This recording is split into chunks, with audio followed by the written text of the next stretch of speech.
မင်္ဂလာပါခင်ဗျဗီဒီနက်ခတ်ချက် channel ကနေပြန်လည်ကြိုဆိုလိုက်ပါတယ်ခင်ဗျကျွန်တော်တို့ channel ကနေပြီးနက်ခတ်ဗီဒီပညာနဲ့ပတ်သက်တာတွေကိုတင်ပြပေးနေတာဖြစ်ပါတယ်ခင်ဗျ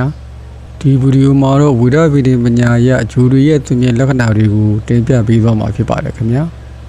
ဝိဒလက်ခတ်ဗီဒီပညာမှာတော့ဂျိုတွေရဲ့ပြမှုလို့ဆောင်မှုတွေနဲ့ရလက်တွေကိုစာတာမှာဘယ်နေရာမှာဂျိုတွေတည်နေတာလဲသူတို့ချင်းချင်းကဘလို့ပြန်လည်ဆက်ဆက်မှုတွေရှိနေလာတယ်ဆိုတာတွေနဲ့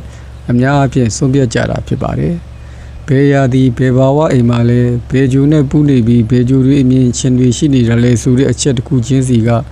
ဂျိုတွေကဘလို့လုံးနေတယ်လဲဆိုတာနဲ့တူကျွန်တော်တို့အတွက်တန်ဖိုးရှိတဲ့ခမန်းဖော်ထုတ်ချက်တွေကိုဖြန့်ဝေပေးတာဖြစ်ပါတယ်။ခုကတော့ဒီချက်တွေကိုအခြေခံပြီးဂျိုတွေရဲ့သင်ပြလက္ခဏာတွေကိုအသေးစိတ်ဖော်ပြတာဖြစ်ပါတယ်ခင်ဗျာ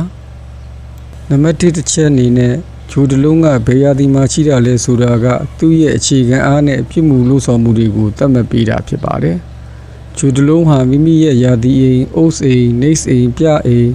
မိတ်အိမ်၊ရန်အိမ်၊အဒီမိတ်အိမ်၊အဒီရန်အိမ်စတာတွေနေနဲ့တည်ရှိနိုင်တာဖြစ်ပါတယ်။အဲ့ဒီလိုတည်ရှိမှုတွေကဂျိုတွေကသူတို့ရဲ့စွမ်းရည်တွေကိုဘယ်လိုကောင်းမွန်စွာထုတ်ဖော်ပြနိုင်မလဲဆိုတာအတွက်နယ်ပယ်တွေကိုသတ်မှတ်ပေးတာဖြစ်ပါတယ်ခင်ဗျာ။ဂျိုတလုံးဟာကိုရာသီအိမ်မှာကိုရက်တည်ရင်ဥပမာတနင်္လာဂျိုကကရကတ်ရာသီနဲ့တောက်ကြကပြိတ္တရာသီမှာရက်တည်ရင်သူ့ရဲ့ပင်ကိုယ်သဘာဝအရင်တွေနဲ့အလို့လို့ပြီးသူ့ရဲ့အပြုသဘောဆောင်တဲ့အရေးအသွေးတွေကိုလွတ်လပ်ထုတ်ပေါ်ပြတာဖြစ်ပါတယ်ဂျိုကပေါ့ပနဲ့ကောင်းတဲ့ရလက်တွေကိုပေးစွမ်းနိုင်တာဖြစ်ပါတယ်ခင်ဗျာဂျိုတွေဟာသူတို့အားလွန်ကောင်းတဲ့အုပ်ရာသီမှာရှိရင်အမြင့်မားဆုံးဖြစ်နိုင်စွမ်းတွေရှိကြပါတယ်ဥပမာနေကမိတ္တရာသီနဲ့ဇာတာပရိဂျူကြီးကကရကတ်ရာသီမှာဖြစ်ပါတယ်။အဲ့ဒီရာသီအိမ်တွေမှာသူတို့ရဲ့အကောင်းဆုံးတွေကိုလှုပ်ဆောင်ကြတာပါ။မကြာခဏဆိုလိုအားကောင်းပြီးအကျိုးရှိတဲ့ရလဒ်တွေကိုပေးတတ်ပါတယ်။ဥစ္စာဂျိုရဲ့အပြုသဘောဆောင်တဲ့လုပ်ကိုင်နိုင်မှုတွေကိုမြင့်တင်ပေးတာဖြစ်ပါတယ်ခင်ဗျာ။ဂျိုတွေကသူတို့အားနေတဲ့ရာသီအိမ်တွေဖြစ်တဲ့ပြအိမ်နေအိမ်စီမှာရက်တည်တဲ့အခါဥပမာနေကတူရာသီနဲ့အင်္ဂါကကရကတ်ရာသီမှာရက်တည်တဲ့အခါအားနဲ့လာကြပြီးသူတို့ရဲ့အရေးသွေးတွေကိုပြဖို့ရုန်းကန်ကြရတာဖြစ်ပါတယ်။တခါထင်မထားတဲ့ရလက်တွေကိုပြီးတဲ့လို့အဲ့ဒီတက်ရောက်မှုတွေကိုဟန်ချက်ညီစွာနဲ့တုံ့ပြန်နိုင်မှုကုစားခြင်းဆိုတဲ့ရရာတွေကိုလို့ဖို့လိုအပ်တာဖြစ်ပါတယ်ခင်ဗျာ။မိရန်ရာသီတွေမှာဂျိုတွေရဲ့အပြုမှုတွေကကွဲပြားကြတာဖြစ်ပါတယ်။မိရာသီမှာဆိုရင်ဂျိုတွေကကတိတ်အုံးတဲ့ရာသီတွေလောက်အားမကောင်းပေမဲ့တင်းနဲ့လှုပ်ဆောင်မှုကောင်းတွေလုပ်ကြတာပါရန်ရင်မှာဆိုရင်တော့သူတို့ရဲ့စွမ်းရည်တွေကအတားဆီးခံရတယ်လို့ဖြစ်ပြီးဆက်ကျင်ပဲရလက်တွေကိုမကြက်တဲ့ရလက်တွေကိုပေးတတ်တာဖြစ်ပါတယ်အဲ့ဒီလိုဂျိုတွေရဲ့တည်ရှိမှုတွေကဂျိုတွေရဲ့ပင်ကိုယ်သဘာဝအရပြသနိုင်တဲ့နယ်ပယ်တွေကိုကတ်သက်ပြီးထားတာဖြစ်ပါတယ်အိုးစိမ်မှာဆိုရင်ကျေပြန့်ကြီးမားတဲ့သဘောရှိပြီးတော့နေစိမ်မှာဆိုရင်ချုပ်ချယ်ကတ်တက်တဲ့သဘောကိုဆိုလိုတာဖြစ်ပါတယ်ခင်ဗျာနက်ခတ်ဗီဒီယိုမှာတော့ဂျိုတွေကတစ်လုံးနဲ့တစ်လုံးပူးရှင်မှုတွေအမြင်တွေနဲ့တစ်လုံးနဲ့တစ်လုံးအချင်းချင်းလွှမ်းမိုးကြတာဖြစ်ပါတယ်အဲ့ဒါကဂျိုရဲ့ပင်ကိုယ်သဘာဝဖော်ပြချက်တွေကိုအပြင်ကအားတွေကအထောက်အကူပြုနေတာလားအတားအဆီးဖြစ်နေတာလားဆိုတာကိုပြသတာဖြစ်ပါတယ်ခင်ဗျာအမြင်တွေအနေနဲ့ပြောရရင်ဂျိုတွေဟာသူတို့တည်ရှိနေတဲ့နေရာကနေအတိအကျသတ်မှတ်ထားတဲ့သီးခြားအိမ်တွေကိုရှုထောင့်အနေနဲ့ရှုမြင်ကြတာပါဥပမာအင်္ဂါကသူရက်တည်တဲ့နေရာကနေပြီး၄တန်း9တန်းနဲ့ချစ်တဲ့အိမ်တွေကိုမြင်ပါတယ်ဒီအမြင်တွေကအဲ့ဒီဂျိုရဲ့စမ်းရင်တွေကအထောက်ပံ့တွေပေးမှလားဓမ္မမို့စိန်ခေါ်မှုတွေပေးမှလားဆိုတာကိုညွှန်ပြနေတာဖြစ်ပါတယ်ယေဘုယျအဖြစ်တော့ကောင်းကျိုးတွေပေးတတ်တဲ့ဂျိုတလုံးဟာဘာဝအိမ်တစ်ခုကိုဒါမှမဟုတ်ဂျိုတလုံးလုံးကိုအမြင်ရှိခဲ့ရင်ကောင်းတဲ့လွှမ်းမိုးမှုတွေဖြစ်ပေါ်တတ်ပြီးအညံ့ဂျိုတလုံးဆိုရင်တော့အတားအဆီးတွေကွဲလဲဆက်ညစ်ဘက်တွေဖြစ်တတ်တာပါပူးချင်တဲ့အနေနဲ့ပြောရရင်ဂျိုတွေပေါင်းစုံရင်သူတို့ရဲ့စွမ်းရည်တွေကပေါင်းဆက်သွားကြတာပါအဲ့ဒီပေါင်းဆက်ခြင်းတွေကအထောက်အကူဖြစ်စေတာလားအတားအဆီးဖြစ်စေတာလားဆိုတာကတော့ပေါင်းဆက်တဲ့ဂျိုတွေရဲ့သဘာဝပေါ်တည်မီနေတာဖြစ်ပါတယ်ဥမာအဖြစ်ကောင်းကျိုးပေးတတ်တဲ့ဇာတာပရိနဲ့တောက်ကြပေါင်းဆက်တဲ့အခါအထောက်အကူဖြစ်တတ်တယ်လို့ဂျိုတစ်ခုချင်းစီရဲ့သဘာဝကလည်းပိုထင်ရှားလာတတ်တာပါအဲ့ဒီလိုပါပဲအညံ့ဂျိုတွေဖြစ်တဲ့စနေရာဟုအင်္ဂါတွေရဲ့ပေါင်းစပ်မှုကအခက်ခဲနဲ့စိန်ခေါ်မှုတွေကိုဖြစ်စေတတ်တာဖြစ်ပါတယ်အကောင်းပြီးတဲ့ဂျိုနဲ့အညံ့ပြီးတဲ့ဂျိုပေါင်းစည်းမှုက အညံ့ဆုံးရင်ဒီပြေပြောက်စေတဲ့တလူအကောင်းဘက်မှာလည်းအညံ့ကျူရဲ့လွှမ်းမိုးမှုကြောင့်အားနည်းသွားတတ်တာဖြစ်ပါတယ်ခင်ဗျာပူးချင်မှုနဲ့အမြင်ရှင်တွေကတခြားဂျူတွေရဲ့လွှမ်းမိုးမှုတွေကဂျူတလုံးရဲ့မူလသဘာဝအရအဓိကလှုပ်ဆောင်ချက်တွေကိုဘယ်လိုမွမ်းမံပေးတယ်ဆိုတာကိုပြသတာဖြစ်ပါတယ်သူတို့ပေးတဲ့ထောက်ကူမှုဒါမှမဟုတ်အတားအဆီးကဂျူတလုံးကဘယ်လိုရလဒ်တွေပေးမှလဲဆိုတာမှာအဓိကကျတဲ့အခန်းကဏ္ဍကပါဝင်နေတာဖြစ်ပါတယ်ခင်ဗျာဂျိုတလုံးဟာဘယ်ဘာဝအိမ်ဒီမှာရက်တည်တယ်လဲဆိုတာကအဲ့ဒီဂျိုဟာဘဝရဲ့ဘယ်နယ်ပယ်မှာအခြေခံကြကြဆက်နွယ်လှုပ်ဆောင်မှလဲဆိုတာကိုသတ်မှတ်တာဖြစ်ပါတယ်။ဘာဝအိမ်ရက်တည်မှုကဂျိုရဲ့စွမ်းရည်တွေအတွက်ဘယ်နယ်ပယ်ကအဓိကလဲနဲ့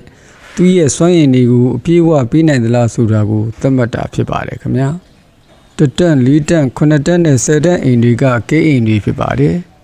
အဲ့ဒီအိမ်ဒီမှာနေရာယူထားတဲ့ဂျိုတွေကပူအားကောင်းပြီးပူထင်သာမြင်သာတဲ့ရလဒ်တွေကိုဖြစ်စေပါတယ်။အဲ့ဒီအိမ်တွေကလက်အိုးအိမ်ပေါင်းသင်းဆွတ်နွယ်မှုနဲ့အလုတ်ကန်စားတဲ့ဇာတာရဲ့ပင်မထောက်တိုင်တွေဖြစ်ပါတယ်။အဲ့ဒါကြောင့်အဲ့ဒီအိမ်ဒီမှာနေရာယူထားတဲ့ဂျိုတွေကလူတူးရဲ့ဘဝပေါ်တိတိတသာတက်ရောက်မှုတွေရှိနေတာဖြစ်ပါတယ်ခင်ဗျာ။3ကုန်းနဲ့ဥပစာယအိမ်တွေဖြစ်တဲ့2တန်5တန်9တန်နဲ့17တန်အိမ်ကဂျိုတွေကရေဘူးရအားဖြင့်အမြင့်ဆုံးရလက်ကောင်းတွေပေးပါတယ်။အထူးသဖြင့်ကံကောင်းစီတတ်တဲ့အိမ်လူသိကြတဲ့သရီကုန်းအိမ်တွေဖြစ်တဲ့1တက်5တက်နဲ့9တက်အိမ်တွေဖြစ်ပါတယ်။အဲ့ဒီအိမ်တွေမှာရှိတဲ့ကောင်းကျိုးတွေပေးတတ်တဲ့ဂျိုတွေကကြီးပွားတိုးတက်မှုတွေချဲ့ထွင်နိုင်တာတွေကိုပေးပြီး3တက်6တက်10တက်နဲ့17တက်ဥပစာရအိမ်တွေမှာတော့အားနည်းပြီးနှောင့်နှဲမှုတွေပေးတတ်ပြီးမဲ့နောက်ဆုံးမှာရလက်ကောင်းတွေထွက်ပေါ်စေတာဖြစ်ပါတယ်ခင်ဗျာ။6တန်း7တန်းနဲ့12တန်းအိမ်တွေကတော့ဒုဌာနအိမ်တွေဖြစ်ပါတယ်။အဲ့ဒီအိမ်တွေမှာနေရာယူထားတဲ့ဂျိုတွေကစိန်ခေါ်မှုတွေအခက်အခဲတွေကိုရင်ဆိုင်ရတာဖြစ်တတ်ပါတယ်။အဲ့ဒီအိမ်တွေကကျန်းမာရေးဆိုင်ရာကိစ္စတွေဆုံးရှုံးမှုတွေကျွေးမိတွေပြောင်းလဲမှုတွေနဲ့ဆက်ဆက်နေတာဖြစ်ပါတယ်ခင်ဗျာ။အညံ့ဂျိုတွေအဲ့ဒီအိမ်မှာရှိရင်ပြဿနာအချို့ကိုဖြစ်စေတတ်ပေမဲ့ကောင်းကျိုးပေးတဲ့ဂျိုတွေကတော့သူတို့ရဲ့အပေါင်းသဘောဆောင်တဲ့ရလဒ်တွေရဖို့ရုန်းကန်ကြရတာဖြစ်ပါတယ်ခင်ဗျာ။ဘယ်ဘာဝအိမ်ဒီမှာရက်တည်တာလဲဆိုတာကဂျိုရဲ့စောင်းအိမ်ဒီဘယ်မှာပူပြီးခံစားရမလဲနဲ့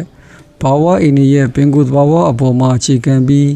သူတို့ဟာလွတ်လွတ်လပ်လပ်လှုပ်ဆောင်နိုင်မလားအတားအဆီးတွေနဲ့ရင်ဆိုင်ရမလားဆိုတာကိုဆုံးဖြတ်ပြီးတာဖြစ်ပါတယ်ခင်ဗျာလက်ကတော့ဇာတာမှာအရေးကြီးဆုံးဖြစ်တယ်လို့တခြားဂျိုအားလုံးရဲ့နေရာတွေနဲ့ဆက်ဆက်မှုကိုသတ်မှတ်ပြီးလူတူတယောက်ရဲ့ဘဝမှာအခြေခံဖြစ်ပေါ်လာတတ်တာတွေကိုအတိတ်ပဲဖွင့်ဆိုတာဖြစ်ပါတယ်ခင်ဗျာလူတူဟာဘဝမှာလုပ်ဖို့အခြေခံအချက်၄ချက်ဖြစ်တဲ့ဓနဓမ္မစန္ဒနဲ့မောက္ခတွေကိုဘယ်လိုချင့်ကပ်မှလဲဆိုတာကိုစိုးမိုးတာဖြစ်ပါတယ်ခင်ဗျာတကယ်လို့လက်ကအာသာလို့ခေါ်တဲ့ပစ္စည်းဥစ္စာကိုလုံးကျွယ်ဝမှုကိုဥတည်ရင်လူတူတယောက်ဟာငွေကြေးပိုင်းဆိုင်ရာတည်ငြိမ်လုံခြုံမှုနဲ့ရုပ်ထုပိုင်းဆိုင်ရာပြည့်စုံအောင်မြင်မှုတွေရအောင်အာယုံစူးစိုက်တတ်ပါတယ်ခင်ဗျာဓမ္မဘက်ကိုဥတည်တဲ့လက်ကတော့ကိုကျင့်တရားတွေနာမ်ပိုင်းဆိုင်ရာနဲ့ဘဝရဲ့ရည်မှန်းချက်တွေကိုရရှိဖို့ကိုအာယုံစိုက်တတ်တာဖြစ်ပါတယ်ကာမဘက်ကိုဥတည်တဲ့လက်ကတော့စန္ဒတွေပျော်ရွှင်မှုတွေနဲ့ဘဝမှာစိတ်ကြည်နက်မှုတွေရဖို့တွေကိုလှုံ့ဆော်မှာဖြစ်ပါတယ်ခင်ဗျာမောက္ခကိုဥတည်တဲ့လက်ကတော့လူတစ်ယောက်ရဲ့အကြီးမားဆုံးပန်းတိုင်ဟာစိတ်ဝိညာဉ်ပိုင်းဆိုင်ရာလွတ်မြောက်မှုနဲ့လောကကြီးကနေတွေ့တာထားတာတွေကနေလွတ်မြောက်ဖို့ဖြစ်ပါတယ်။နောက်ထပ်ပြီးပြောရရင်လက်ကိုရွှေလျားတက်တဲ့သဘောစရတည်ငြိမ်တဲ့သဘောထိရနဲ့အဲ့ဒီသဘာဝနှစ်ခုလုံးကိုရှိတဲ့ဒွိသဘာဝဆိုပြီးခွဲခြားနိုင်ပါသေးတယ်ခင်ဗျာ။ရွှေလျားတက်တဲ့သဘောရှိတဲ့ယာတီတွေကမိတ္တကရကက်တူနဲ့မကာရယာတီတွေဖြစ်ပါတယ်။အဲ့ဒါကအပြောင်းလဲတွေကိုစတင်လှုပ်ဆောင်တဲ့အလုပ်ကိုဥတည်တဲ့လှုပ်ရှားတက်ကြွနေတဲ့လူတစ်ယောက်ဆိုတာကိုပြပါတယ်ခင်ဗျာတည်ငြိမ်တဲ့သဘောရှိတဲ့ယာတီတွေကပြိတ္တသိမ်ပြိဿာနဲ့ကုံယာတီတွေဖြစ်ပါတယ်အဲ့ဒါကအာယုံစူးစိုက်မှုကောင်းပြီးအပြောင်းလဲတွေကိုခံနိုင်ရရှိတဲ့တည်ငြိမ်အေးဆေးတဲ့စိတ်ပိုင်းဖြတ်နိုင်တဲ့သူတစ်ယောက်ဆိုတာကိုပြသတာဖြစ်ပါတယ်ခင်ဗျာအဲ့ဒီသဘောတော်ဝါနှစ်ခုလုံးရှိတဲ့ယာတီတွေကတော့မေထုံကန်တနုနဲ့မေယာတီတွေဖြစ်ပါတယ်လိုက်လျောညီထွေနေတတ်တာနဲ့ချင်းကြီးနေတတ်ကြသူများဖြစ်ကြပါတယ်ခင်ဗျာလက်ကဇာတာတစ်ခုလုံးအတွက်ပုံစံချပေးတာဖြစ်ပါတယ်လူတယောက်ရဲ့ဘဝမှာဂျိုတွေကဘယ်လိုလွှမ်းမိုးထားတာလဲနဲ့သူတို့ဟာအပေါ်ကဖော်ပြခဲ့တဲ့လမ်းကြောင်း၄ခုနဲ့ဆက်ဆက်တဲ့သူတို့ရဲ့လမ်းကြောင်းတွေဟာဘာလဲဆိုတာကိုလမ်းပြတာဖြစ်ပါတယ်ခင်ဗျာ နှိမ့်ရှုပ်နေနဲ့ပြောရရင်တော့ဂျိုတလုံးရဲ့အခြေခံဇယိုက်လက္ခဏာတွေကိုအိုစ်နေစ်စတာတွေတည်ရှိတဲ့ယာတီအိမ်ကအဆုံးဖြတ်ပေးတာဖြစ်ပါတယ်အဲ့ဒါကသူ့ရဲ့စမ်းဆောင်ရည်အပြည့်ကိုပြသနိုင်ဖို့ဂျိုတလုံးရဲ့အရေးရှင်းဆိုင်ရာကန့်သက်ချက်တွေကိုစိုးမိုးထားတာကိုပြသတာဖြစ်ပါတယ်ခင်ဗျာအမြင်တွေပူးရှင်မှုတွေကတော့ဂျိုရဲ့သဘာဝအရဖြစ်ပေါ်နိုင်တဲ့အကြောင်းအချက်တွေကိုအထောက်အကူပြုမှလားအတားအဆီးဖြစ်မှလားဆိုတဲ့ပြင်ပကလွှမ်းမိုးမှုနဲ့မိတ်ဆက်ပေးတာဖြစ်ပါတယ်ခင်ဗျာဘယ်ဘာဝအိမ်မှာရှိတာလဲဆိုတာကတော့ဂျိုရဲ့စွမ်းအားတွေကအားကောင်းသည်ဖြစ်စေအားနည်းသည်ဖြစ်စေဘဝရဲ့တိကျတဲ့ level တစ်ခုမှာဂျိုရဲ့ရလက်တွေပြီးမယ်ဆိုတာကိုပေါ်ပြတာဖြစ်ပါတယ်ခင်ဗျာလက်ကတော့လူတစ်ယောက်ရဲ့ဥတီချက်တွေဘဝရဲ့အဓိကလုံးမဲ့ကိစ္စတွေကိုလွှမ်းခြုံဖော်ပြတာသူတို့ရဲ့ဇာတာကဂျိုတွေရဲ့စွမ်းအင်တွေနဲ့ဘလို့ဆက်ဆက်မှုရှိလဲဆိုတာဆုံးဖြတ်ပေးတာဖြစ်ပါတယ်ခင်ဗျာဒီချက်တွေကလူတူးချင်းစီရဲ့ဘဝခရီးအခွင့်အလမ်းနဲ့စိန်ခေါ်မှုတွေပေါ်ဂျိုတွေကဘလို့လွှမ်းမိုးတယ်ဆိုတာကိုနားလည်ဖို့အတွက်ကျေပြည့်တဲ့သတ်မှတ်ချက်တစ်ခုကိုဖန်တီးပေးတာဖြစ်ပါတယ်ခင်ဗျာဝိရဗီဒင်ပညာအရဂျိုတွေရဲ့သင်ပြင်လက္ခဏာတွေနဲ့သူတို့ရဲ့အကြောင်းကိုတင်ပြပေးခဲ့တာဖြစ်ပါတယ်ကျွန်တော်တို့ channel ကနေပြီးနက္ခဗီဒင်နဲ့ပတ်သက်တဲ့အကြောင်းအရာတွေကိုဆက်လက်တင်ပြနေမှာဖြစ်လို့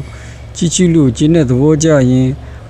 like comment နဲ့ subscribe များလုပ်ပေးခဲ့စေချင်ပါတယ်ခင်ဗျာနောက်ဆင်ပေးခဲ့လို့ကျေးဇူးတင်ရှိပါတယ်ခင်ဗျာနှလုံးစိတ်ဝမ်းအေးချမ်းကြပါစေခင်ဗျာ